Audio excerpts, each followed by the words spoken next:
আসসালামু আলাইকুম বিসমিল্লাহির রহমানির রাহিম। আমার সকল ভিউয়ার্স ফেসবুক, ইউটিউব পেজ ও ইনস্টাগ্রামে যে যেখানে আছেন সবাইকে শুভ সকাল। আমি শামসুন নাহার যমুনা ধারাবাহিকভাবে আমাদের পাবনা সদর উপজেলার কবি মোহাম্মদ আলতাফ হোসেনের লেখা বৃক্ষের সেবায় কাব্যগ্রন্থ থেকে কবিতা আবৃত্তি করে আসছি। বৃক্ষের সেবায় কাব্যগ্রন্থ থেকে আজকে আমি দুটি কবিতা আবৃত্তি করব। কবিতা আবৃত্তির পূর্বে আমাদের পাবনা সদর উপজেলার কবি একজন সমসাময়িক কবি, তিনি সমসাময়িক বিষয়কে কেন্দ্র করেই কবিতা লিখে থাকেন। আর এখন জুন জুলাই মাস, আমাদের জুলাই মাসে বৃষ্টি হয় প্রচুর।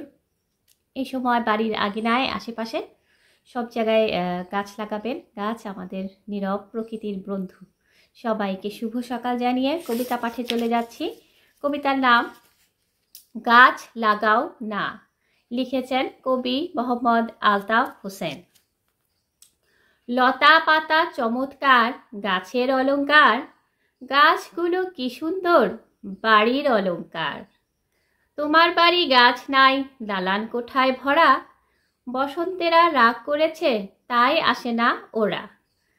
পাখিরা তোমায় নিন্দা করে তুমি মানুষ ভালো নয়, এত বড় বাড়ি তোমার গাছ কেন নাই। একটু জায়গা ছাড়তে চাও না গাছ লাগাতে, রুমের পরে রুম বানাও ঘর ভাড়া খেতে। কিছু গাছ লাগিয়ে দেখো অনেক শান্তি পাবে, সেই গাছের যত্ন নাও আয়ু বেড়ে যাবে। সবাইকে শুভ সকাল। আমি কবি মোহাম্মদ আলতাফ হোসেনের লেখা বৃক্ষের সেবায় কাব্যগ্রন্থ থেকে কবিতা আবৃত্তি করছি। আরেকটি কবিতা পড়ছি, গাছ লাগাও গাছ লাগাও, লিখেছেন কবি মোহাম্মদ আলতাফ হোসেন।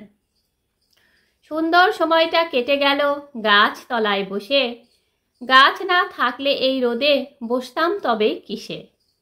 মায়ের আঁচল বিছিয়ে গাছ এই চৈত্রী খরায়, দাঁড়িয়ে আছে ছায়া দিতে বিনিময়ে কি চায়। কত কিছু পেয়ে মানুষ সব ভুলে যায়, গাছ কিন্তু তা নয় শুধুই দিয়ে যায়। নরম গরম ঝড়ো খরায় মাটির উর্বরতা, বৃক্ষরাজি তাড়াতাড়ি বাড়ায় সজীবতা। করুণাময় মহান প্রভু সবার সহায় হও, গাছ লাগানোর উপলব্ধি মানুষের অন্তরে দাও। সবাইকে শুভ সকাল। আমি কবি মোহাম্মদ আলতাফ হোসেনের লেখা বৃক্ষের সেবায় কাব্যগ্রন্থ থেকে আজকে দুটি কবিতা আবৃত্তি করলাম। আগামীতে কবিতা নিয়ে আবার আসবো। সেই পর্যন্ত বিদায়। সবাই ভালো থাকেন, সুস্থ থাকেন, আমার জন্য দোয়া করবেন, আমিও যেন ভালো থাকি। আল্লাহ হাফেজ।